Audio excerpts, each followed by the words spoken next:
What if I told you that a single sentence, one simple command whispered in the silence of your own mind, could completely rewrite your reality and even help you win the lottery?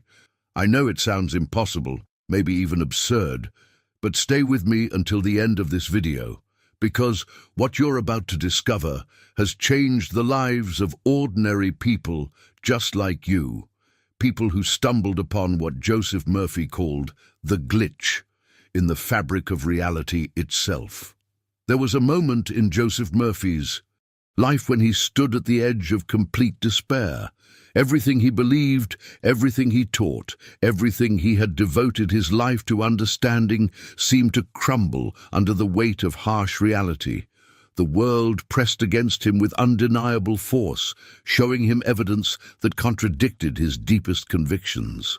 In that dark moment, when logic and reason screamed that he should surrender to what he could see and touch and prove, Murphy made a discovery that would transform not just his own life, but the lives of thousands who would later hear his message. But before we begin, please hit the like button and let me know where in the world you're watching from today. It's always fascinating seeing who's joining us from around the world. And if you haven't already, make sure to hit that subscribe button and turn on the notification bell so you don't miss any of our future videos. Now, here's where it gets interesting. Murphy realized that his doubt itself wasn't just a feeling or an emotion. It was an assumption he had unconsciously accepted as truth. Has this ever happened to you? You find yourself thinking the same negative thoughts over and over, speaking the same limiting words inside your mind, and somehow, inexplicably, those exact limitations keep showing up in your external world. Murphy discovered he had been speaking a sentence inside himself, a constant internal command that he wasn't even aware of, and this hidden sentence was literally commanding his reality into existence. The breakthrough came when he understood something profound. The outer world doesn't create your inner state. Your inner state creates your outer world. This flies in the face of everything we've been taught, doesn't it? We've been conditioned to believe that we feel poor because we are poor, that we feel unsuccessful because we are unsuccessful, that we feel unloved because we are unloved. But Murphy discovered the truth was exactly reversed. We are poor because we feel poor. We are unsuccessful because we unconsciously assume failure. We are alone because somewhere deep inside we've been speaking a sentence of unworthiness. When Murphy dared to change that sentence, when he deliberately chose to speak a new word within the privacy of his own consciousness, something miraculous happened. The outer world had no choice but to rearrange itself. What you're about to discover might surprise you, but this isn't just theory or philosophy. This is the actual mechanism behind why some people seem to attract fortune effortlessly, while others struggle endlessly. Why some prayers get answered, while others seem to vanish into the void. The man who won $84,000 at the racetrack understood this glitch. The woman who manifested her dream home understood this command. The countless individuals who transformed their health, their relationships, their entire lives, they all discovered the same simple truth that Murphy is about to reveal to you. And the most shocking part? It only takes one sentence repeated in a specific way to activate this power. Now, I need you to understand something crucial about Murphy's journey, because this is where the real transformation begins. Murphy didn't stumble upon this hidden truth while sitting comfortably in a library surrounded by ancient wisdom texts. No, his discovery came through the crucible of failure, through the kind of dark nights where every decision you've made seems wrong, where every belief you've held seems like Nothing more than a pleasant story you told yourself to escape reality. He went through the fire that many of you watching this right now might be going through. Those moments when the evidence against your dreams is so overwhelming that you wonder if you're just fooling yourself. But here's the revelation that changed everything. In that darkness, when Murphy had exhausted every conventional approach, when he'd tried everything the world told him to try, and still found himself trapped in the same circumstances, he discovered something that shook him to his core. He had been creating all along. Every single circumstance he found himself in, every limitation that seemed to block his path, every door that appeared locked against him, all of it was the solidified expression of a sentence he'd been speaking within himself. A sentence he never consciously chose. A sentence planted deep in his subconscious mind through years of conditioning, through the well-meaning but ignorant voices of those who came before him, through a world that doesn't understand its own creative mechanics. This is the hidden truth that most people never discover in their entire lifetime. We walk around thinking we're victims of circumstance, believing that external forces control our destiny, that luck determines who succeeds and who fails. But the real secret, the one that exists behind the scenes of every success story you've ever heard, is that there's an invisible mechanism operating in your life right now, in this very moment, that's far more powerful than any external circumstance. This mechanism doesn't care about your bank account, your past failures, or what anyone else thinks is possible for you. It responds to one thing and one thing only: the dominant sentence you speak within yourself. Think about your own life for a moment. What sentences have you been repeating in the privacy of your own mind? When you look at your financial situation, what do you say to yourself? When you think about your relationships, your health, your future, what's the internal dialogue running beneath the surface? Most people have no idea they're even having this conversation with themselves, yet this unconscious inner speech is literally commanding their reality into existence, word by word, thought by thought, assumption by assumption. If this message resonated with you, and you want to continue exploring how your consciousness shapes your reality, go ahead and subscribe to the channel. There's so much more we're going to uncover together about the power of your inner speech and how to use it deliberately.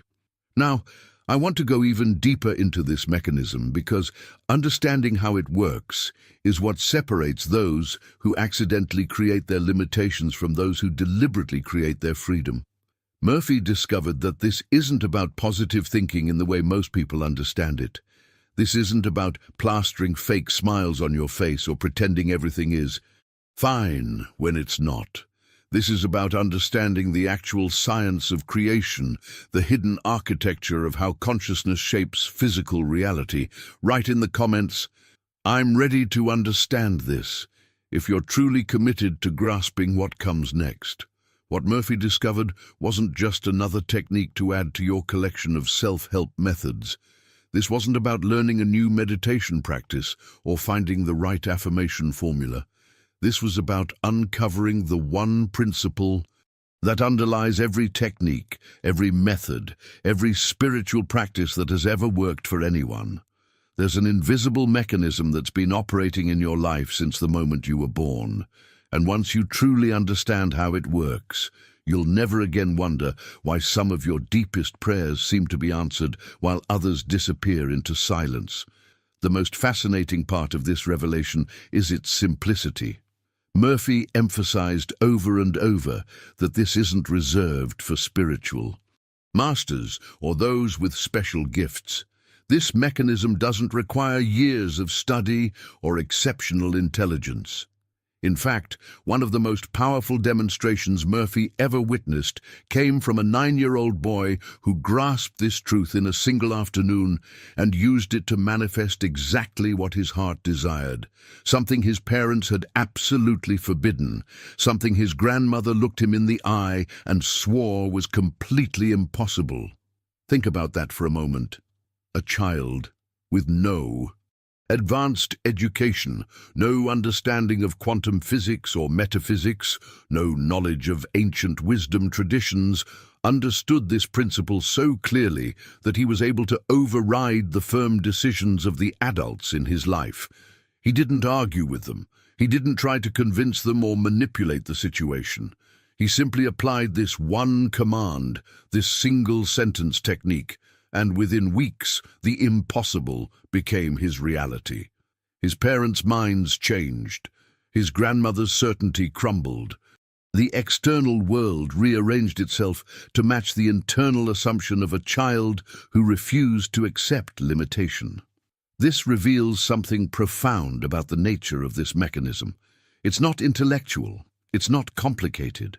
In fact, the very reason most adults struggle with manifestation, while children often succeed effortlessly, is because we've been conditioned to make things harder than they need to be. We've learned to doubt, to question, to demand proof before we believe. We've accumulated layers upon layers of limiting beliefs, each one a sentence we've unconsciously accepted as truth. And these sentences have built the prison we now call reality. But here's what changes everything.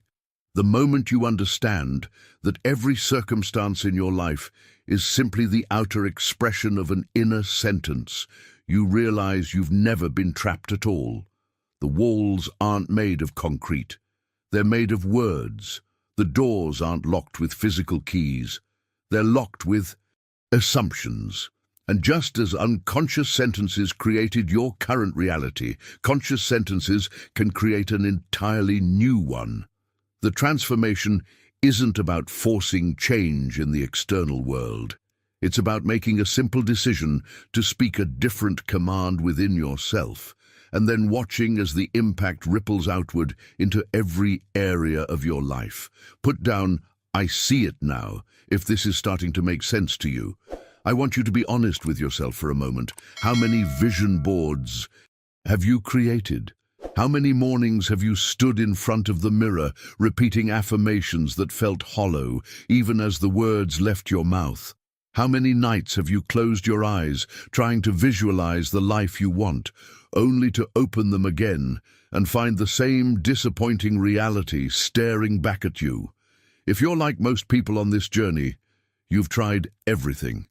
You've read the books, attended the seminars, followed the techniques exactly as instructed, and still, somehow, the breakthrough remains just out of reach.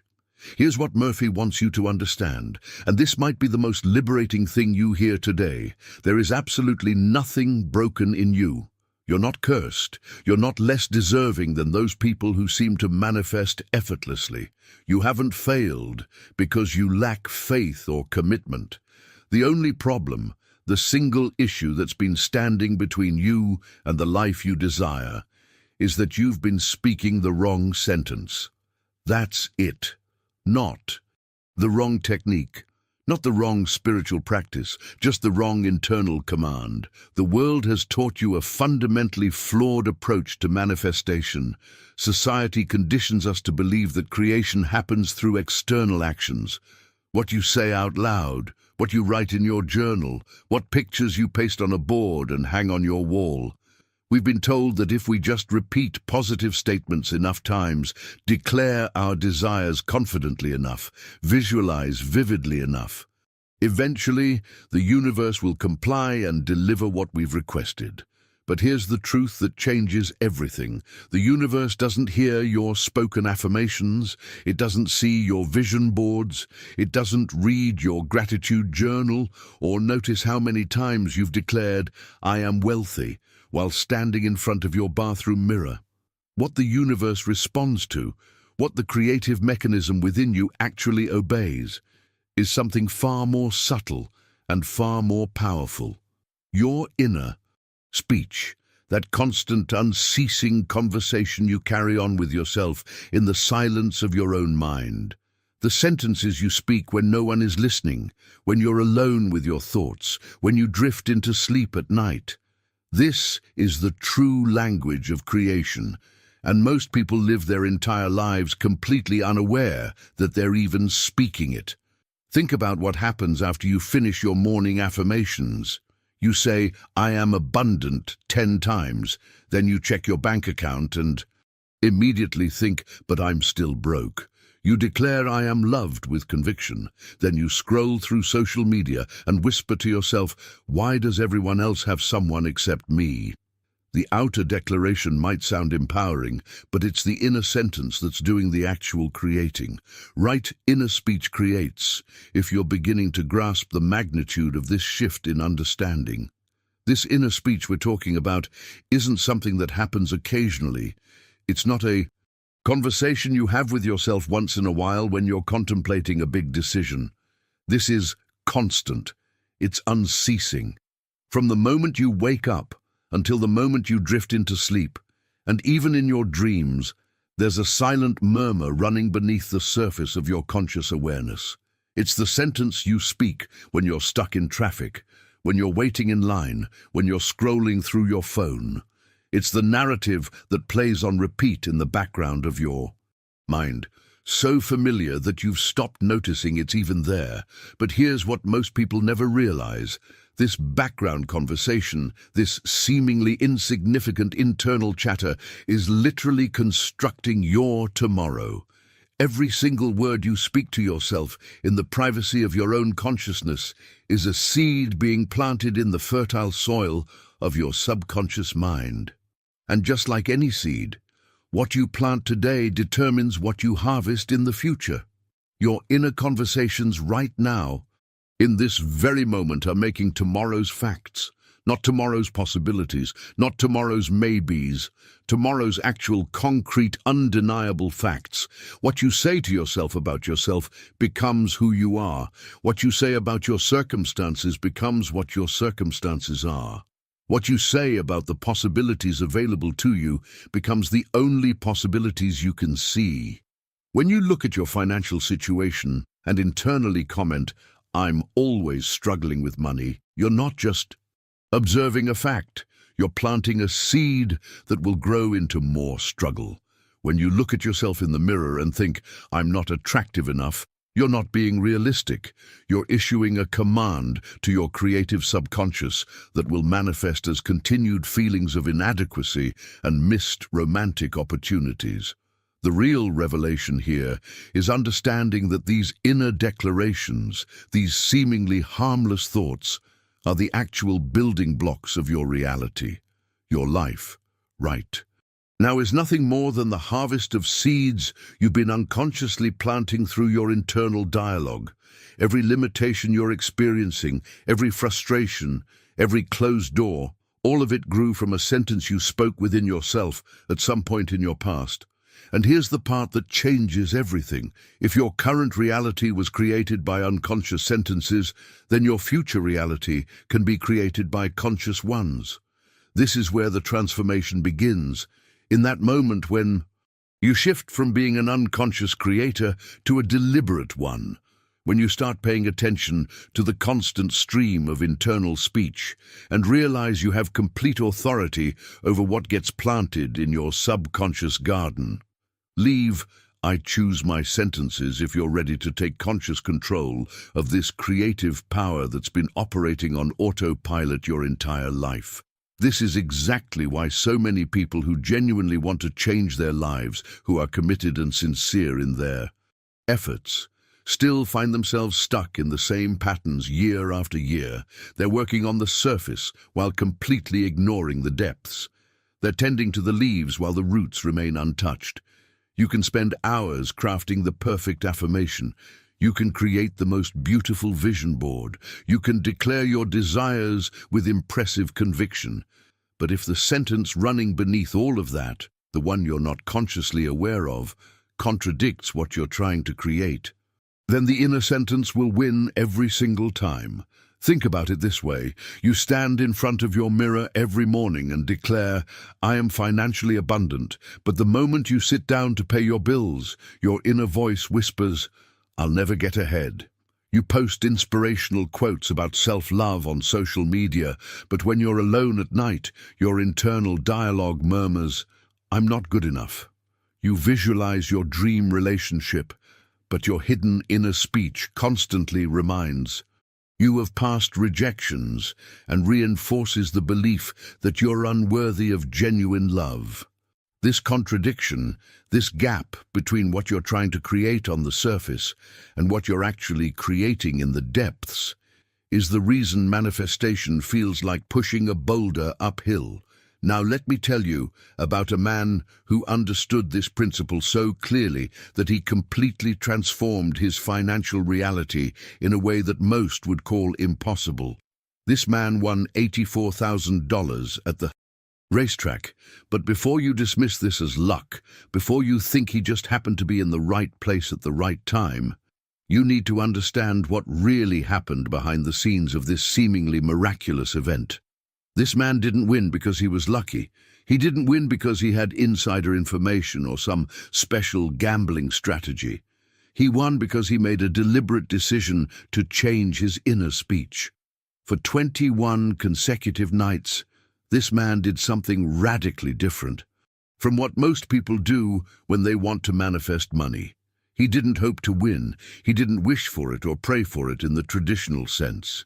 Instead, he spoke a new sentence within himself, and this is crucial. He spoke from having already won, not toward winning, not about winning, from the position of someone who had already received the money. Every night as he drifted into sleep, he occupied that state internally, feeling what it would feel like to have already won, speaking to himself as someone who had already experienced the victory. The impact of this simple shift in his internal command was so profound that external reality had no choice but to rearrange itself to match his assumption. Type from, not toward, if you're grasping this critical distinction that separates those who manifest from those who merely hope. What Murphy wants you to understand is that this isn't just another technique to add to your growing collection of methods that didn't quite work.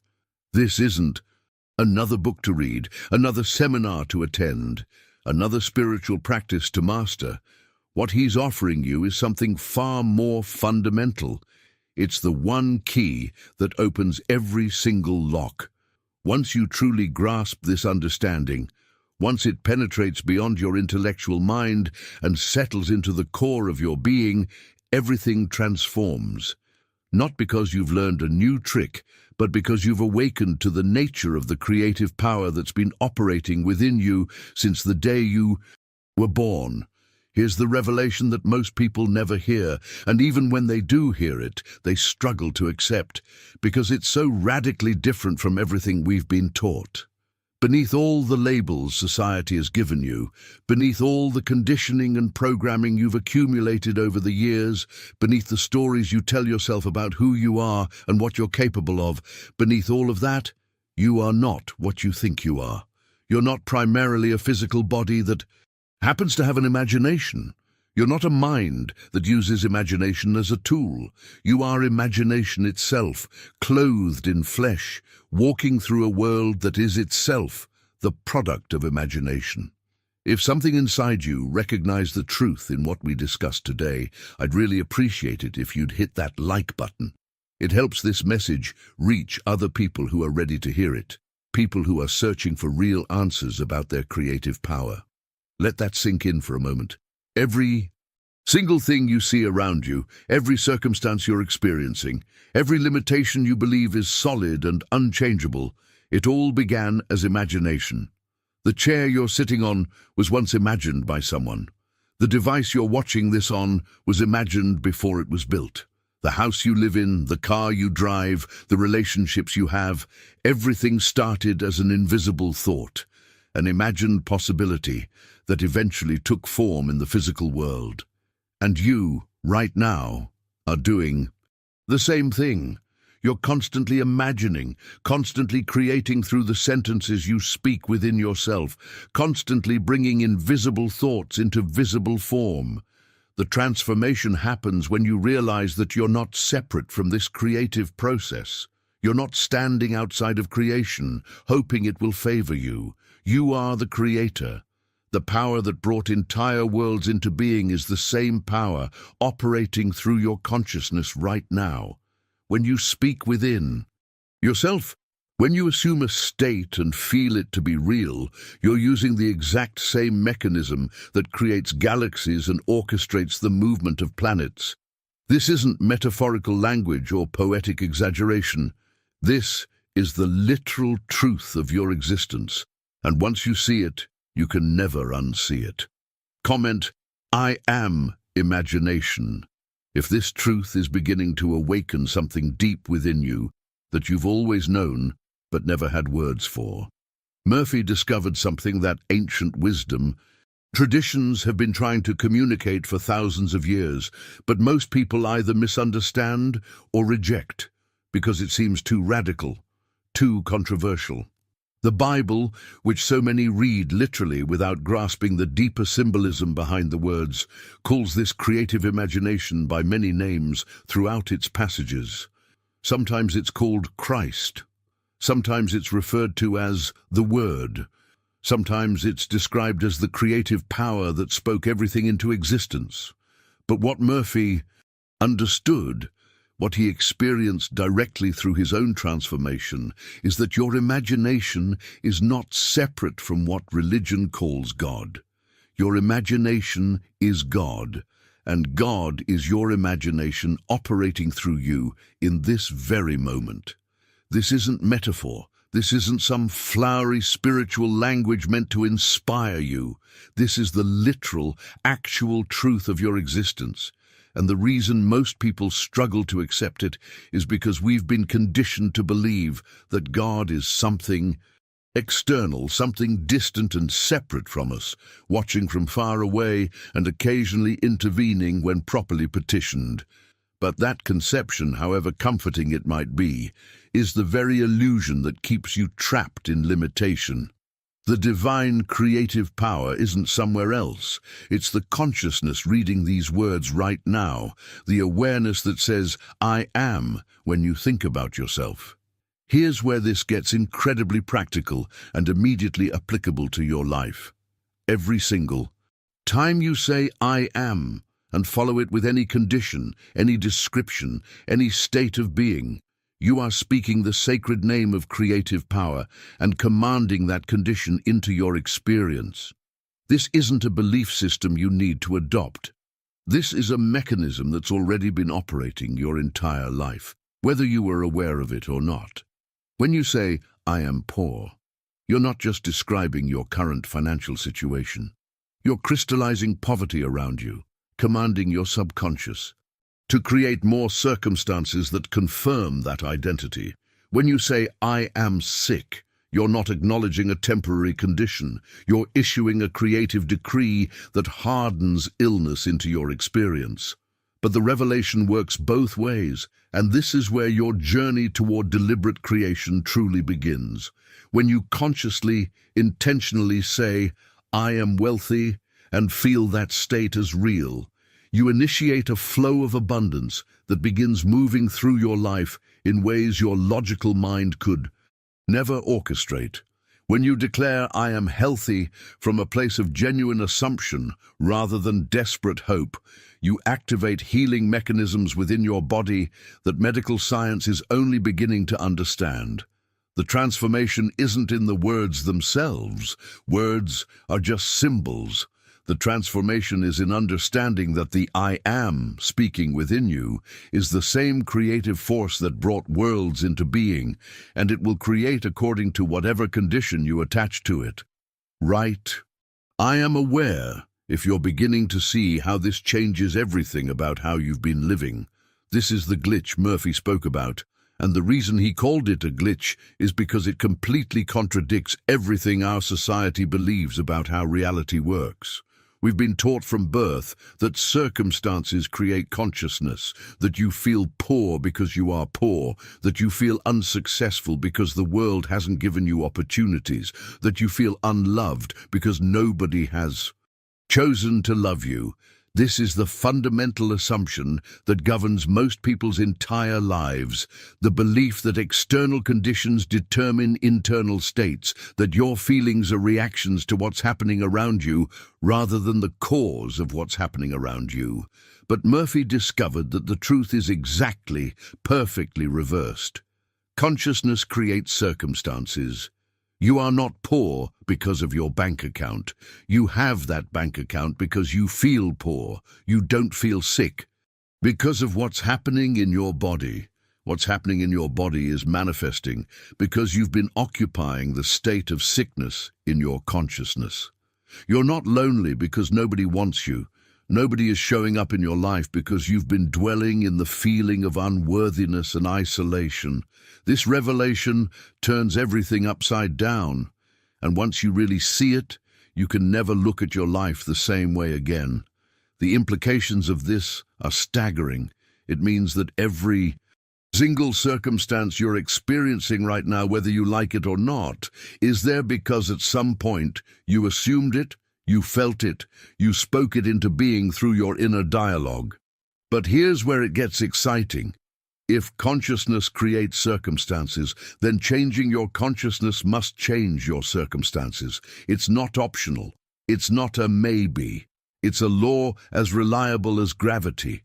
Change the feeling, and the circumstance must change to match it. This is the science of creation that Murphy spent his life teaching, the mechanism behind every miracle you've ever heard about. So how do you actually change the feeling? This is where most people get lost, because they try to force themselves to feel differently while continuing to speak the same old sentences within themselves. But genuine transformation happens through the sentence, through your inner speech, through the deliberate, conscious, persistent assumption of the state you wish to occupy. You don't try to feel wealthy while your internal dialogue keeps saying, "I can't afford this," and "money is always tight." You don't try to feel loved while your inner voice whispers, "Nobody really cares about me." The feeling follows the sentence. When you change what you're saying within yourself, when you persistently occupy a new assumption, despite what your senses are showing you, the feeling begins to shift. And when the feeling shifts, reality has no choice but to follow. Leave consciousness creates. If this framework is beginning to reshape how you understand your own creative power. Let me tell you about a man who sat in Murphy's audience in New York City, completely broke, not just experiencing a temporary financial setback, but genuinely desperate with no money, no prospects, no visible way out of his situation. He had heard Murphy speak before, had read the books, understood the theory intellectually, but like so many of us, he'd never fully applied it to his own life. He'd agreed with the teaching while continuing to live from his old assumptions, his old internal sentences. But that night, something shifted. As he listened to Murphy explain this principle of inner speech creating outer reality, he made a decision that would change everything. He decided to test the law, not half-heartedly with reservations and escape clauses, but completely with the totality of his being. And here's what makes this story so powerful. He didn't choose something small or reasonable. He didn't decide to manifest a few extra dollars or a minor improvement in his circumstances. He chose what seemed, by any rational calculation, absolutely impossible. He decided he would win the 5 to 10 pool at the Caliente racetrack, a betting pool where you must correctly pick the winners of 6 consecutive races. The odds against this are astronomical. Any logical person would tell you this is foolish, perhaps even absurd. But this man understood something that logic and probability can't account for, something that most people never grasp in their entire lives. He understood that the creative power of assumption is not bound by probability. It doesn't sit down with a calculator and figure out the odds. It doesn't consult statistics or ask whether something is likely or unlikely based on past patterns. The creative mechanism operating through your consciousness doesn't care about what usually happens or what makes rational sense. It simply creates, according to the assumption that is held firmly in consciousness, regardless of how impossible that assumption might seem to the rational mind. This is where most people sabotage themselves before they even begin. They look at the odds, they calculate the probability, they consider what's realistic and reasonable, and then they limit their assumption to match what seems possible. But possibility itself is just another assumption. What you consider possible is determined by the limitations you've unconsciously accepted. When this man chose to win that racetrack pool, he wasn't being reckless or delusional. He was exercising his understanding that consciousness, not circumstance, is the creative power. He was applying the law exactly as Murphy taught it, by assuming an end, regardless of current evidence, regardless of probability, regardless of what anyone else would consider sensible. Type assumption creates. If you're ready to stop limiting yourself to what seems reasonable and start assuming what you actually desire. So, here's exactly what this man did. And pay close attention, because this is where most people who try to apply this principle make a critical mistake.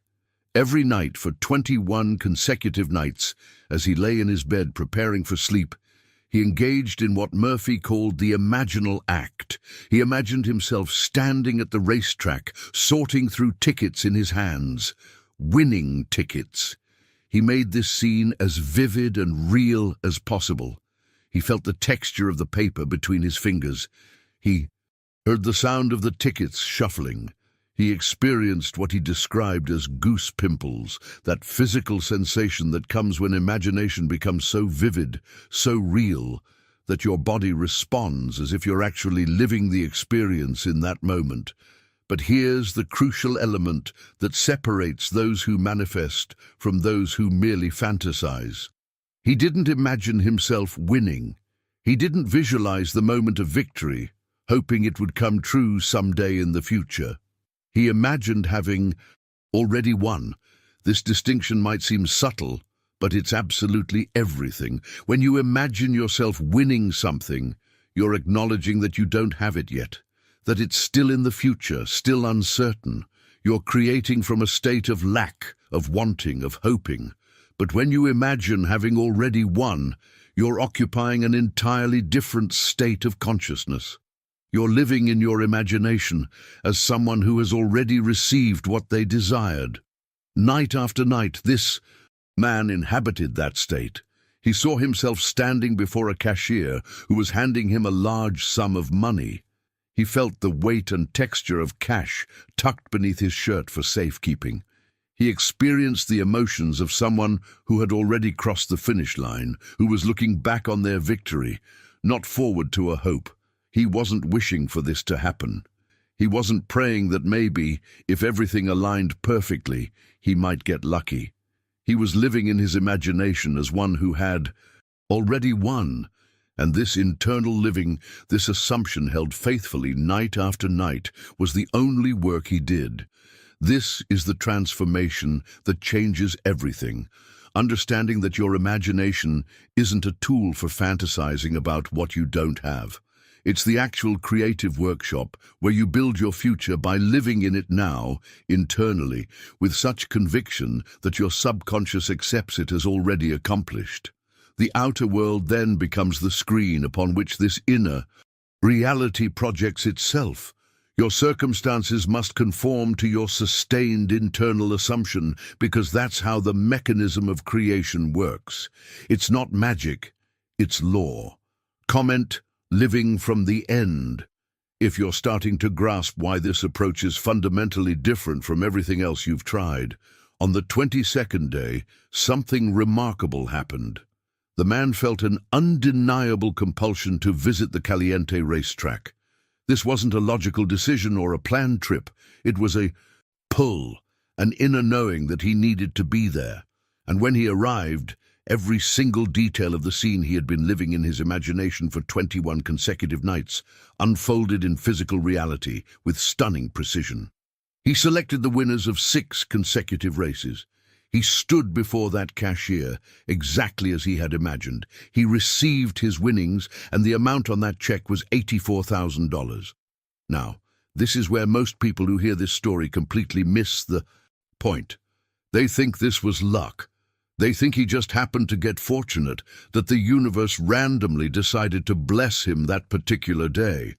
But this had nothing to do with luck and everything to do with law. The law of assumption operating with mathematical precision. What happened in those 21 nights of persistent imagination was that this man's subconscious mind was being systematically reprogrammed. And here's what you need to understand about how your subconscious operates. It doesn't know the difference between a vividly imagined experience and a physical one. This isn't speculation or spiritual philosophy. This is neuroscience. When you imagine something with genuine feeling, with sensory detail, with emotional investment, your brain fires the same neural pathways it would fire if you were actually experiencing that event in physical reality. Your subconscious records both experiences as memories, as facts, as things that actually happened. So when this man repeatedly lived in his imagination as someone who had already won, when he felt the tickets, saw the cashier, experienced the emotions of victory night after night with conviction, his subconscious accepted this as fact. It didn't matter that his bank account said otherwise. It didn't matter that logic argued against it. The subconscious doesn't debate or analyze or question. When you feel something to be true, when you really feel it in the depths of your being, the subconscious accepts it as accomplished fact and immediately begins creating the circumstances that correspond to that internal reality. This is the hidden mechanism behind every transformation you've ever witnessed. The person who healed from a terminal diagnosis wasn't lucky. They assumed health so completely that their subconscious had no choice but to activate healing. The entrepreneur who built an empire from nothing didn't just work hard. They lived internally as a successful person long before external success appeared. The mechanism is always the same, and once you understand it, you realize you've been using it your whole life, just unconsciously. Right, I understand the mechanism if this is clicking into place for you in a way that's shifting how you see your own power. Now let me tell you why so many people fail when they try to apply visualization techniques. They sit down, close their eyes, and create mental pictures of what they want.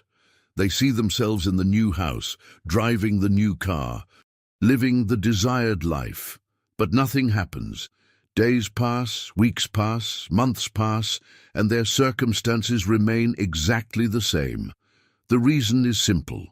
Visualization without feeling is like looking at a photograph of fire.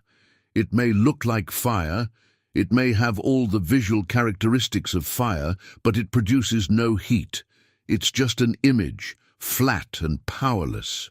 What creates, what actually moves the subconscious into action, what bridges that gap between the invisible world of imagination and the visible world of physical manifestation is feeling. This is why the man who won the $84,000 succeeded where countless others have failed. He didn't just see himself at the racetrack, he felt the paper tickets between his fingers. He experienced the goose pimples on his skin. He inhabited the emotional state of someone who had already won. The feeling was so real, so tangible, that his body responded physiologically. And when your body responds to an imagined scene, when you get chills or tears or excitement from something that exists only in your mind, that's the signal that your subconscious has accepted it as real. That's the moment when the invisible begins its journey into visibility. But there's something even more fundamental happening beneath the surface of this imaginal work, something that most people completely overlook. When you imagine a scene vividly enough, when you make it real enough that feeling arises naturally, something else happens. Automatically, you begin to speak within that scene. You engage in an inner dialogue. You say things to yourself. You hear yourself thinking certain thoughts. And it was precisely this inner dialogue, this sentence the man spoke to himself as he sorted through his winning tickets in his imagination, that did the actual creative work. Think about it. When you imagine yourself in a desired state, you don't just see images. You talk to yourself within that reality. Maybe you say, "I can't believe this actually happened," or "thank God," or simply "I won." Whatever the specific words, the sentence implies one fundamental truth. You have already received what you desired. You're not asking for it. You're not hoping for it. You're acknowledging it. And this acknowledgement, this inner sentence spoken from the end rather than toward the end, is the command that your subconscious obeys without question. Leave. Feeling is the secret. If you're beginning to see why the emotional component is what actually activates this creative law. This brings us to the heart of what Murphy wanted you to understand about your own creative authority. You must become conscious of the power of your inner speech. You must start paying attention to the sentences you're speaking within yourself throughout the day. Because as long as you remain unconscious of this internal dialogue, you're creating by default. You're letting your conditioning do the creating. You're allowing your fears to write the script. You're accepting limitations that were handed to you by people who didn't know they had any choice in the matter. Your life becomes the automatic result of programming you never consciously chose. Assumptions you inherited from a world that doesn't understand its own creative mechanics. But the moment you become conscious, the moment you start listening to what you're actually saying to yourself in the privacy of your own mind, everything shifts. You move from being a passive recipient of circumstance to being an active creator of reality. You take the power that's been operating on autopilot your entire life and place it under your deliberate direction.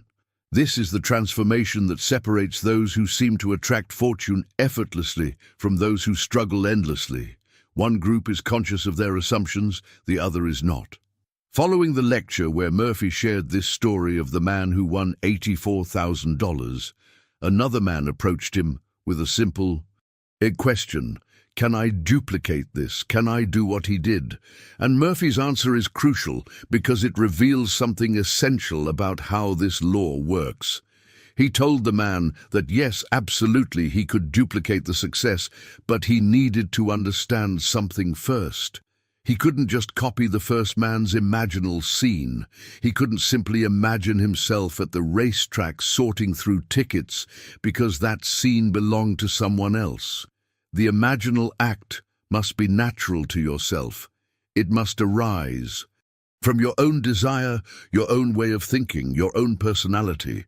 Murphy instructed him to create his own scene, one that implied the fulfillment of his financial desire in a way that felt authentic and real to him personally. The scene had to be crafted with intense feeling, not mechanical repetition. And most importantly, he had to live in the wish fulfilled, not work toward it. He had to occupy the state of already having received, not the state of trying to receive. This man understood. He went home and designed his own imaginal drama, one that felt natural to him, one that carried genuine emotion when he inhabited it. 1 month later, he returned to Murphy with a check in his hand, $16,000. He had won it at the same Caliente racetrack where the first man had won, but through his own unique scene, his own inner dialogue, his own sustained assumption. Type, my own scene. If you're understanding that your path to manifestation must be personal to you, not copied from someone else's journey. 2 men, 2 completely different imaginal scenes, 2 separate paths, but one identical principle operating through both of them. This wasn't coincidence. This wasn't random luck striking twice in the same place. This was the law of assumption demonstrating itself with consistent reliability. But here's where the story gets even more compelling. This second man, the one who won $16,000, wasn't satisfied with just one success. He was a scientist at heart, someone who understood the importance of reproducible results. One instance could be dismissed as chance, as a fortunate accident. But if he could duplicate the result a second time using the same principle applied to a different desire, he would have undeniable proof that his imagination was genuinely creative, that his inner speech genuinely possessed power to shape external reality. So he made the bold decision to test the law again. But this time, he didn't focus on winning another pool at the racetrack. Instead, he turned his attention to something more sustainable, his bank balances. In his imagination, night after night, he walked into two different banks. In each scenario, he saw the bank manager smile at him warmly, the kind of genuine smile reserved for valued customers. He heard tellers greet him cordially, with respect and recognition. He asked to see his account statements, and on those statements, he saw specific numbers. In one bank, a balance of $10,000.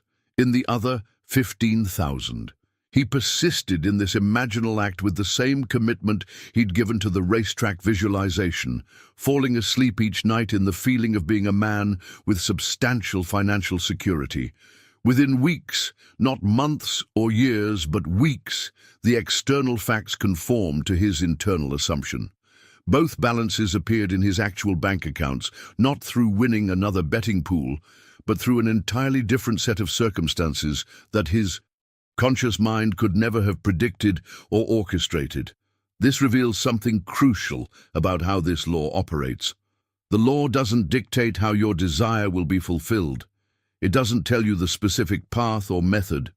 It only guarantees that if you persist in the assumption of fulfillment, the fulfillment will manifest. The bridges of incident that connect your current reality to your desired reality, those intricate series of events and circumstances that must align for your manifestation to occur, these are arranged by an intelligence far greater than your conscious mind. Your job isn't to figure out the how. Your job isn't to plan the route or strategize the steps. Your only responsibility is to assume the end, to feel yourself already in possession of what you desire, to speak from that state rather than toward it. The pathway will reveal itself naturally as you need it, one step at a time, often in ways you never could have imagined. Comment: the law provides the way if you're starting to release the need to control every detail and trust the creative process. Now let me share with you a story that proves this principle works, regardless of age, education, or spiritual sophistication. A grandmother brought her 9-year-old grandson to one of Murphy's lectures in New York. She came seeking help with a personal matter, and the boy tagged along simply because there was nowhere else to leave him. He sat quietly during the lecture, playing with a small toy, seemingly absorbed in his own world, while Murphy explained the law of assumption to the adults in the room. But as it turned out, this child was absorbing every word with the kind of pure, uncomplicated understanding that adults often struggle to access. As they were leaving, the boy looked up at Murphy with bright, excited eyes and declared that he knew exactly what he wanted and exactly how to get it. He wanted a puppy. His grandmother immediately protested, explaining that this was impossible. The boy's parents would never allow it. His father, in particular, had a deep hatred of dogs. He genuinely despised them. Every rational argument stood against this desire. The boy was too young to properly care for a pet. The family lived in circumstances that weren't ideal for a dog. It simply wasn't going to happen. But this 9-year-old understood something that most adults miss completely.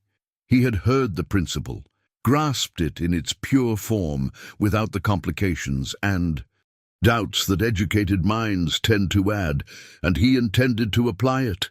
Every single night, just as he was drifting off to sleep, he pretended that he had a dog, and they were going for a walk together.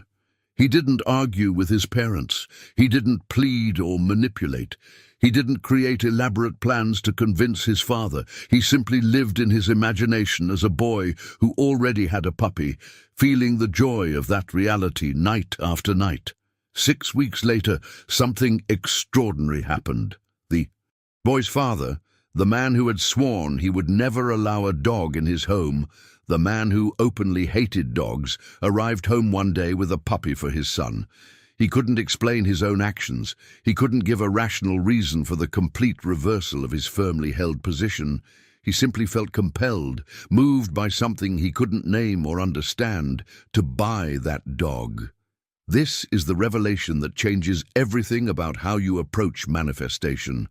The boy didn't try to change his father.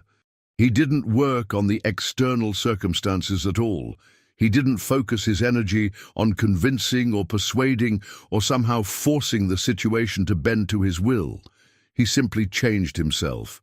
He assumed the state of being a boy who had a dog, and his inner assumption, held faithfully with a child's pure conviction, rearranged the entire external world to match it, including the thoughts, feelings, and decisions of other people.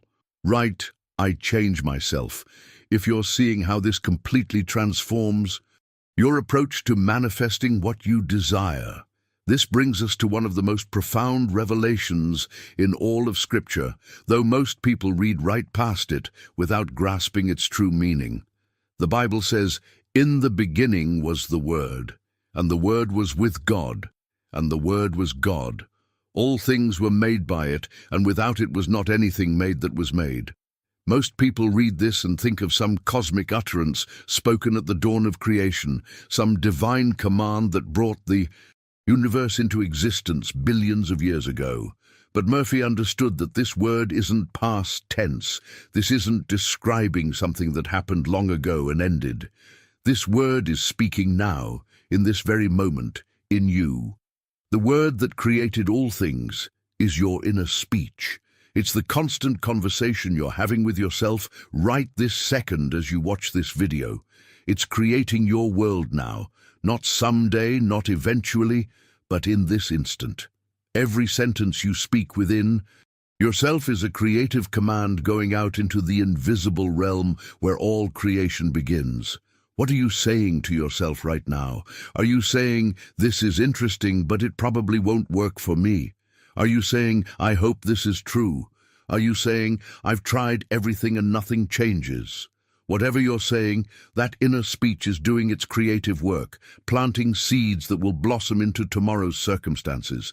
The beautiful thing about understanding this is that your inner speech gives you perfect diagnostic information about what state you're currently occupying. If you want to know why your life looks the way it does, why certain patterns keep repeating, why some areas feel stuck while others flow, just listen to your inner speech. It will tell you with absolute accuracy. Are you speaking sentences of lack? Then you're fused with the state of poverty, and poverty must continue to manifest.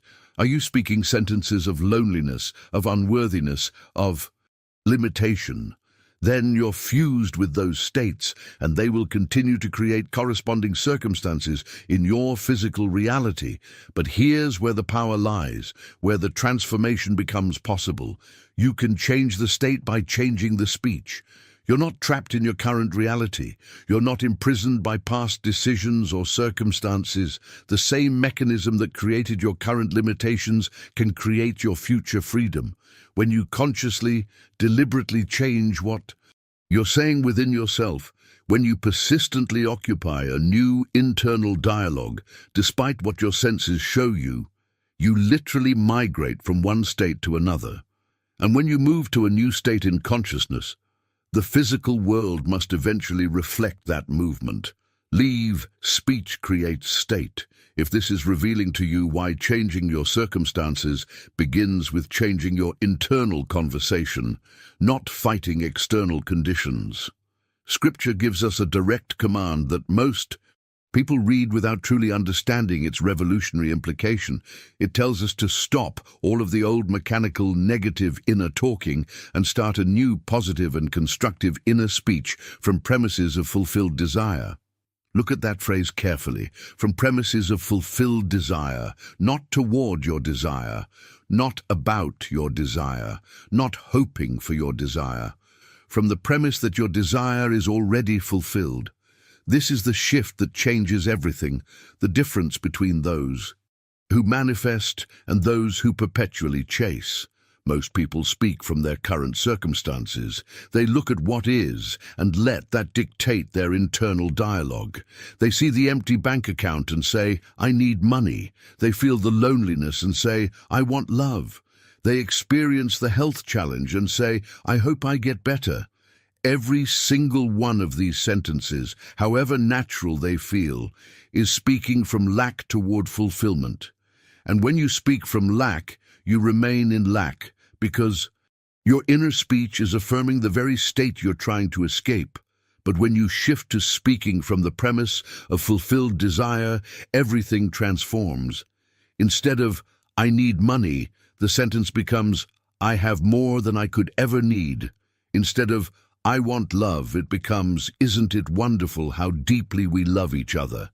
Instead of, I hope I get better, it becomes, I feel so strong and alive. These aren't just more positive versions of the same thought. These are fundamentally different states of consciousness. One affirms lack, the other affirms fulfillment, and your subconscious, which doesn't judge or question, but simply creates according to what you assume to be true, will manifest whichever state you persistently occupy. Now here's your actual practical assignment, the specific action that will begin your transformation. You need to construct a single sentence that implies the fulfillment of your aim, not a paragraph, not multiple affirmations. One sentence. And this sentence must be structured in a very particular way. It cannot state your desire directly, because stating your desire acknowledges you don't have it. The sentence must imply that your wish has already been realized. It must be something you would naturally say to yourself if you were already living in the state you desire. Think about this carefully. If your desire is financial abundance, you wouldn't walk around thinking, I want to be wealthy, if you were already wealthy. You would think things like, I love having this financial freedom, or there's always more than enough. If your desire is a loving relationship, you wouldn't be thinking, I hope someone loves me, if you were already in that relationship.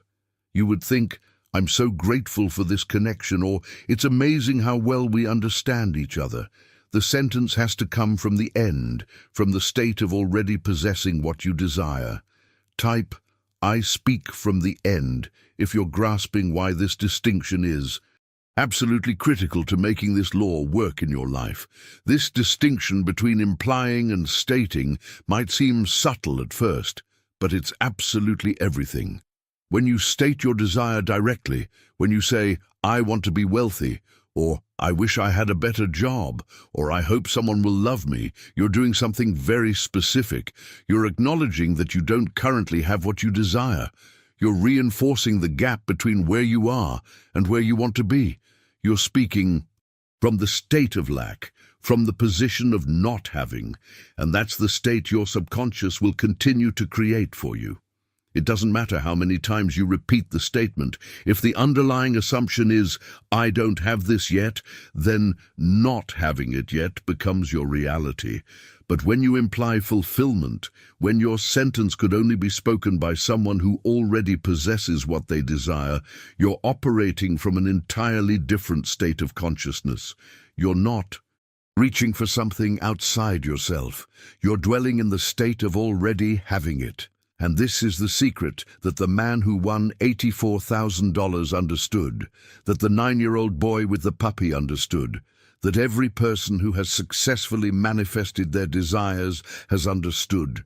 The end must be assumed now in consciousness before it can appear in physical form. Now let me give you the specific practice that activates this creative power most effectively. As you Prepare for sleep tonight. Lie flat in your bed. Let your head be level with your body. Begin to relax every muscle, releasing all tension, allowing yourself to drift into that drowsy state between waking and sleeping. This borderland state is crucial because it's when your conscious mind begins to release its grip and your subconscious becomes most receptive to impression. In this state, repeat your sentence, the one you've constructed that implies your wish already fulfilled. But don't repeat it mechanically like a robot. Repeat it with attention, with feeling, with the intention of experiencing its reality. As you say your sentence internally, ask yourself what you would feel if this were genuinely true right now. Don't force the feeling. Don't strain after it. Simply invite it and allow it to arise naturally. It might be subtle at first, just a slight sense of relief or quiet satisfaction. That's perfectly fine. The feeling doesn't need to be overwhelming or dramatic. It just needs to be genuine. And as that feeling grows, as you continue repeating your sentence in the drowsy state, let that feeling be the last thing your conscious mind experiences before you drift into sleep. Murphy taught that sleep is the door into heaven. What you take into sleep as a feeling, you bring out as a condition, as an actual circumstance in your physical world. This is why the practice must be done at night, at that threshold between consciousness and unconsciousness, when the seed of your assumption can be planted in the fertile soil of your subconscious without the interference of doubt or rational analysis. Comment: Tonight I begin. If you're committed to applying this practice starting tonight, not someday when conditions are perfect, but right now. This isn't a one-time practice. This is where most people abandon the process just before it would have worked. The man who won $84,000 persisted for 21 consecutive nights. The boy who received his puppy persisted for approximately 6 weeks. Persistence is required, but not for the reason most people think.